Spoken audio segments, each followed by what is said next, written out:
नमस्कार। मैं आपकी एजुकेटर सीमा गोस्वामी। बच्चों, आज आपको पढ़ा रहे हैं पेडागोजी। ये जो पेडागोजी है, आज इसका पाठ का जो शीर्षक है वो है विशेष रूप से अक्षम छात्र। यानी कि जो छात्र हैं जो कि मानसिक रूप से हों या दृष्टिबाधित छात्र हों या दृष्टिहीन छात्र हों, बधिर छात्र हों या शारीरिक रूप से विकलांग छात्र हों, यानी शरीर में किसी भी तरीके की बाधित श्रेणी में जो छात्र आते हैं उनके बारे में समझाया जा रहा है। क्योंकि इस पार्ट से 7-8 क्वेश्चन आते हैं और हर बार आते हैं और हर बार यही क्वेश्चन रिपीट होते हैं। बस फ़र्क इतना है कि अब हम ठीक से नहीं पढ़ पाते या पहचान नहीं कर पाते हैं। तो मैं आज आपको पढ़ा रही हूँ और इससे पहले की जो वीडियोज़ हैं प्लीज़ आप जा कर के प्लेलिस्ट में देख लीजिए, क्योंकि पेडागोजी आपको पढ़ाई जा रही है, सीटेट की तैयारी कराई जा रही है। तो देखो बच्चों, पहला है ऐसे छात्रों को निम्न श्रेणियों में बांटा गया है। कैसे बांटा गया है? पहला है मानसिक रूप से विकलांग छात्र। जो मानसिक रूप से विकलांग छात्र हैं वो क्या हैं? इन बच्चों के, इन छात्रों का जो स्तर है वो है सामान्यतः मानसिक विकलांगता। वो विकलांगता है जो औसत से निम्न मानसिक कार्य क्षमता का उल्लेख करती है, यानी जितनी चाहिए उससे कम कार्य करती है। इसका आरंभ बालक के विकास की अवधि में होता है और यह निम्न में से एक या अधिक से अनुकूल व्यवहार की कमी द्वारा बाधित रहती है, जैसे कि परिपक्वता, अधिगम, सामाजिक समायोजन। और जो स्किनर है, अब इसको थोड़ा सा और समझ लेते हैं कि देखो, जो बच्चे विकलांग हैं, जो मानसिक रूप से थोड़े से कमज़ोर हैं बच्चे, उनको, इन बच्चों को विशेष श्रेणी में भी रखा जाता है। तो ये बच्चे क्या हैं कि जो विशेष कार्य होते हैं उनको, उस कार्य क्षमता में उनको थोड़ी सी दिक्कत आती है और वो नहीं कर पाते। उनका मानसिक रूप से जो है वो थोड़े विकलांग होते हैं, यानी उनकी सोच जो है थोड़ी कमज़ोर होती है और जो विकास की ज़रूरत है उस अवधि में वो कार्य नहीं कर पाते हैं। इसमें क्या क्या आता है? इसमें आता है परिपक्वता, यानी वो इतने परिपक्व नहीं होते। जैसे सामान्य छात्र जितना सोच सकता है, जितना किसी चीज़ का विकास कर सकता है, लेकिन मानसिक रूप से विकलांग छात्रों के साथ ये प्रॉब्लम आती है। दूसरा है अधिगम, जो हम कार्य कर रहे हैं वो करने में अक्षम होते हैं। सामाजिक समायोजन, ऐसे बच्चे समाज में एक दूसरे के साथ कोरिलेट नहीं कर पाते, कोऑर्डिनेशन उनका नहीं हो पाता है, क्योंकि उनका जो विकास है वो थोड़ा सा स्लो होता है, तो समाज से भी वो थोड़े कटे कटे से रहते हैं। स्किनर है जो कि राइटर है, वो उसने बोला है कि मानसिक रूप से विकलांगों को अनेक नाम दिए गए हैं, यथा अल्प बुद्धि जिसे कहते हैं, विकल बुद्धि, धीमी गति से सीखने वाले, स्लो यानी स्लो लर्नर्स जो होते हैं, पिछड़े हुए, बैकवर्ड और मूड जो डल होते हैं बच्चे, इनका नाम इस तरीके से स्कनर ने कहा है। स्कनर कहता है कि मानसिक रूप से विकलांग बच्चों को इन नामों से जाना जाता है।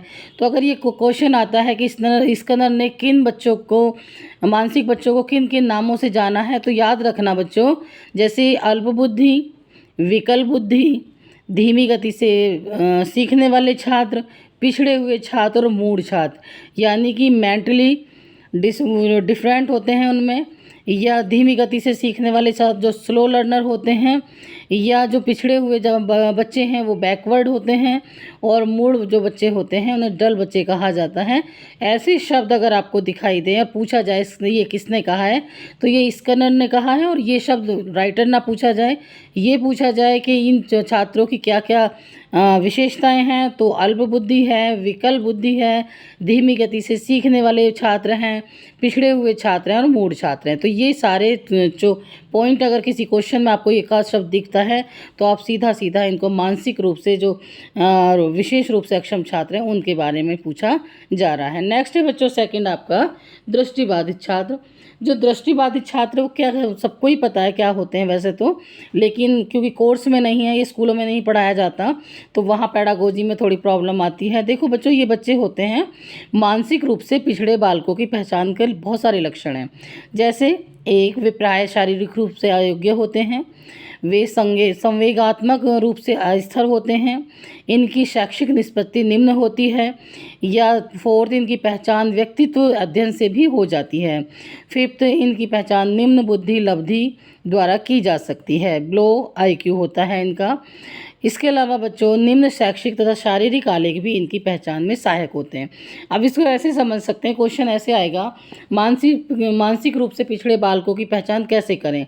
तो आपको अगर ये पॉइंट मिलते हैं, जैसे कि वे प्राय शारीरिक रूप से अयोग्य होते हैं, वे संवेगात्मक रूप से अस्थिर होते हैं, आप देख लेना संवेगात्मक कहीं शब्द हो, अस्थिर होते हैं, इनकी शैक्षिक निष्पत्ति थोड़ी धीमी होती है और जिनकी पहचान व्यक्तित्व अध्ययन से भी हो जाती है। जो इनकी जब पहचान करनी होती है तो जो अध्ययन करते हैं इनके बारे में, उससे पता चल जाता है कि मानसिक रूप से पिछड़े बच्चे हैं।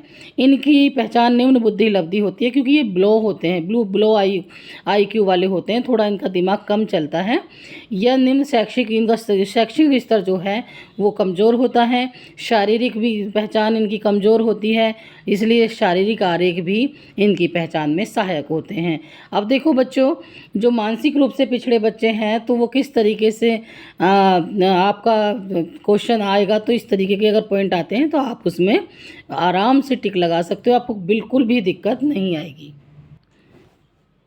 अब बच्चों, जैसे कि दृष्टिबाधित छात्र हैं, उनका क्या प्रॉब्लम है, उनको दिखाई नहीं देता और वो दिखाई ना देने की वजह से वो ब्रेन लिपि के माध्यम से वो पढ़ते हैं, लिखते हैं, लेकिन प्रॉब्लम्स आती हैं, बहुत ही मेहनत करनी पड़ती है। वो डायरेक्ट हमारी तरह सीधे बुक देख करके या सामने देख करके कोई चीज़ नहीं बता सकते, उनको हाथों के संकेतों से पता चलता है। उसी तरीके से जो दृष्टिहीन छात्र हैं, जिनको हल्की दृष्टि बाधित होती है, वो इस तरीके से अपना कार्य करते हैं, लेकिन बिल्कुल दृष्टिहीन छात्र हैं वो उनको बिल्कुल दिखाई नहीं देता है। तो ये सारी जो बाध्यताएं हैं आपके एजुकेशन में, आपके विकास में, आपके समाज में, सब में बाधित करती हैं। बधिर छात्र वो होते हैं जिनको सुनाई नहीं देता। तो क्वेश्चन ये आ सकता है कि जिनको सुनाई नहीं देता वो कैसे छात्र होते हैं, तो वो बधिर होते हैं। शारीरिक रूप से विकलांग छात्र, तो शारीरिक रूप से विकलांग छात्र बहुत तरीके के हो सकते हैं। एक हाथ खराब हो सकता है, एक आँख खराब हो सकती है, दोनों खराब हो सकती हैं। तो इस तरीके से बच्चों, ये जो छात्र होते हैं इनकी बहुत सारी समस्याएं होती हैं, लेकिन इनको मनोवैज्ञानिक तरीके से ठीक किया जा सकता है। जैसे कि मानसिक पिछड़ेपन पर महत्वपूर्ण मनोवैज्ञानिक अनुसंधान हुए हैं, क्योंकि इसलिए हुए हैं इन बच्चों के विकास के लिए भी आगे कुछ किया जा सके। कुछ अनुसंधान बालकों की प्रमुख तथा गौण विशेषताओं से संबंधित है, बालकों की मानसिक उन्नति से संबंधित है, उनके उन्नति के लिए अध्ययन हो रहे हैं आज भी।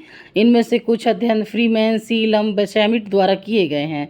जैसे कि कानून द्वारा संस्थाओं को आर्थिक सहायता दी गई है, जिसमें कि ऐसे छात्र होते हैं जो स्कूलों की व्यवस्था, उनमें भर्ती, अध्यापकों का प्रशिक्षण आदि की सुविधा होती है। आपने सुना होगा कि जो विशेष टीचर आते हैं वो इन्हीं बच्चों के लिए आते हैं और ये सामान्य स्कूलों में भी पढ़ते हैं। इनके अलग से भी स्कूल होते हैं, स्पेशल स्कूल, लेकिन आजकल सामान्य स्कूलों में भी इनकी क्लासेस लगाई गई हैं और टीचर प्रोवाइड कराए जा रहे हैं।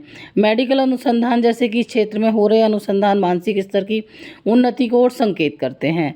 उन्हें और ज़्यादा सही करने के लिए और अनुसंधान किए जा रहे हैं। अध्ययन दो बातों से संबंधित है, जैसे कि मनोवेगात्मक पिछड़ेपन पर जो बैंड डिजाइन उपचार होता है, और दूसरा होता है मानसिक पिछड़ेपन पर ग्लूटामी एसिड का प्रभाव। तो ये बच्चे मेडिकल में होता है, तो ये अगर आपको वर्ड आते हैं, जो बेंजीड्राइन है वो किस पर उपचार होता है, तो मनोवैज्ञानात्मक पिछड़ेपन पर है, और जो ग्लूटामी एसिड का प्रभाव किस पर होता है, तो ये मानसिक पिछड़ेपन पर है। इसी तरीके से बच्चों, शैक्षणिक समस्याएं हैं।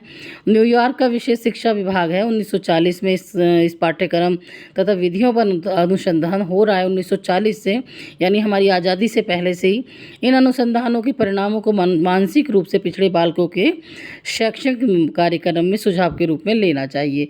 मतलब देखो बच्चों, अगर विकास के लिए हमें कहीं से भी कोई भी जानकारी मिले बच्चों के लिए, वो अच्छी है तो ज़रूर लेनी चाहिए।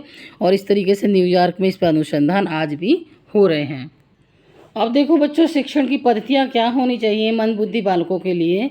तो उनको ऐसा तो है नहीं कि आप बहुत ही मोटी मोटी बुक्स दे दोगे और पढ़ा दोगे और वो सब कुछ सीख जाएंगे, ऐसा हो ही नहीं सकता है, क्योंकि उनके पहले से ही वो मानसिक रूप से पिछड़े हुए हैं। इसलिए उनको एक विशेष तरीके की शिक्षा प्रोवाइड कराई जानी चाहिए।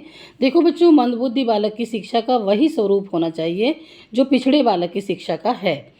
इनकी शिक्षा के लिए निम्न व्यवस्था होनी चाहिए, जैसे छोटे समूहों में शिक्षा, बहुत सारे बच्चों के बीच में बैठ के नहीं सीख सकते, 2-2 3-3 के ग्रुप बना लिए जाएँ। अध्ययन के विषय, इनके लिए विशेष अध्ययन के विषय होने चाहिए। ऐसा नहीं कि उनको साइंस पढ़ने के लिए दे दोगे आप या कॉमर्स पढ़ने के लिए दे दोगे तो वो सीख जाएंगे। उनका अध्ययन का विषय बिल्कुल अलग होता है। हस्तशिल्पों की शिक्षा यानी हाथ से बने हुए काम। देखो बच्चों, चाहे वो सामान्य बच्चा है या मानसिक रूप से बच्चा वो पिछड़ा बच्चा है, सबके लिए उनकी क्षमता के अनुसार ही हमें शिक्षा प्रोवाइड करानी चाहिए। उसके अलावा अच्छे शिक्षकों की नियुक्ति, ऐसे टीचर हों जो बच्चों को समझ सकें, उनको प्यार से पढ़ा सकें, चाहे वो हस्तशिल्प हो, चाहे वो छोटे समूह में शिक्षा का उनके साथ मेहनत करनी पड़ती है। वो धीरे धीरे, वो पहले ही इतने स्लो लर्नर होते हैं तो उनके साथ बहुत मेहनत करनी पड़ती है और उस मेहनत को आगे बढ़ाने के लिए अच्छे टीचर्स की आवश्यकता होती है। आप भी ये टीचर के लिए ही पढ़ाई कर रहे हैं, तो आगे आने वाले समय में अगर इस तरीके कोई बच्चे आपके सामने आते हैं तो आपको उनके साथ सामान्य बच्चों से ज़्यादा मेहनत करनी पड़ेगी।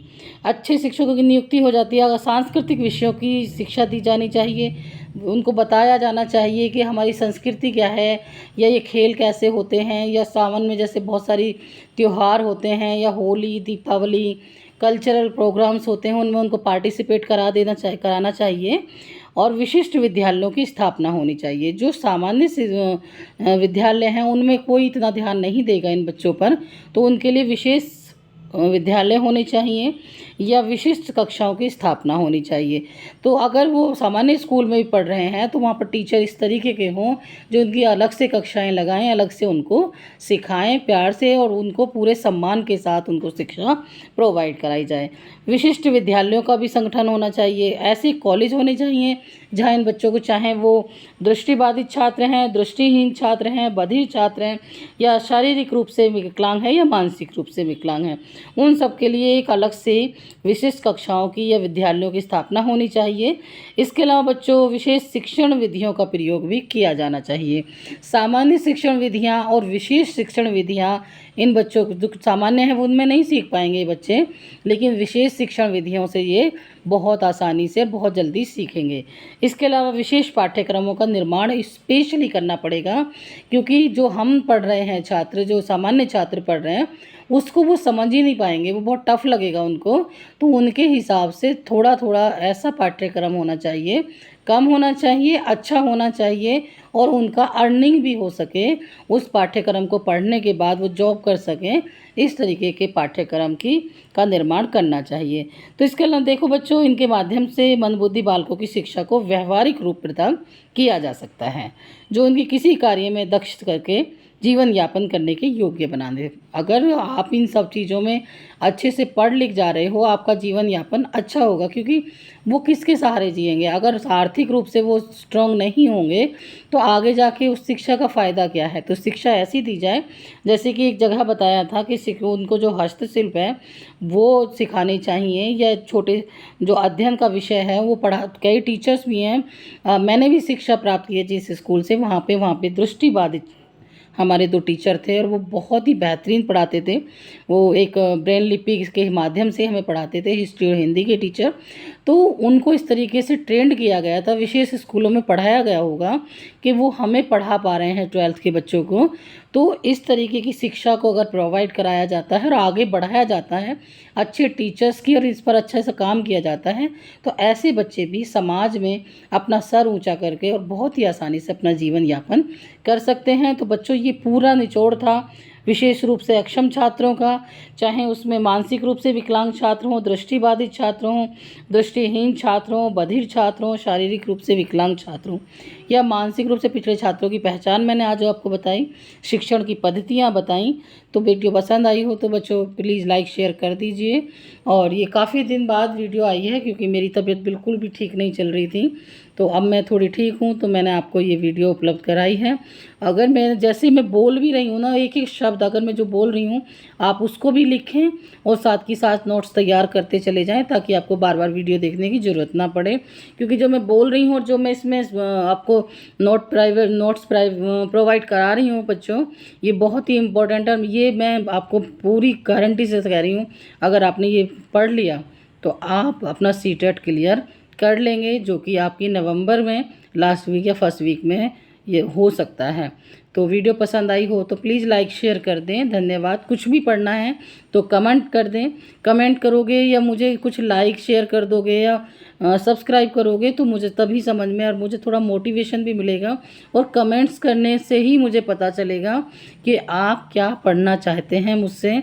और इसमें कोई अगर तुम्हें लगता है कि कहीं कुछ कमी रह गई है तो आप मुझे वो लिख करके बता सकते हैं कमेंट्स में। धन्यवाद।